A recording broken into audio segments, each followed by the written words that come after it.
AP ఎన్నికలలో కూటమి గెలవడం తెలిసిందే. దీంతో తెలుగుదేశం అధినేత చంద్రబాబు ముఖ్యమంత్రిగా జూన్ 9వ తారీఖు నాడు ప్రమాణ స్వీకారం చేయబోతున్నారు.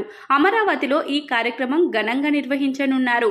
పరిస్థితి ఇలా ఉండగా తెలుగుదేశం అధినేత చంద్రబాబుకి సూపర్ స్టార్ రజనీకాంత్ అభినందనలు తెలియజేశారు.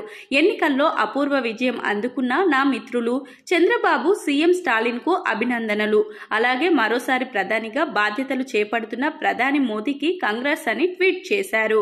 ఎన్నికలలో గెలిచిన చంద్రబాబుకి చిరంజీవి, ఎన్టీఆర్, మహేష్ బాబు, రామ్ చరణ్ తేజ్ ఇంకా చాలా మంది సినిమా ఇండస్ట్రీకి చెందిన వాళ్ళు శుభాకాంక్షలు తెలియజేయడం జరిగింది.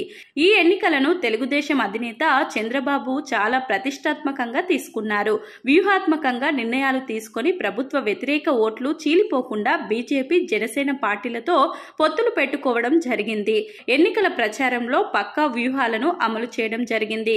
2 గోదావరి జిల్లాలలో పవన్ కళ్యాణ్ తో కలిసి చంద్రబాబు రోజుకి 2-3 సభల్లో పాల్గొన్నారు. ఎక్కడ ప్రభుత్వ వ్యతిరేక ఓటు చీలిపోకుండా ప్రసంగాలు చేశారు.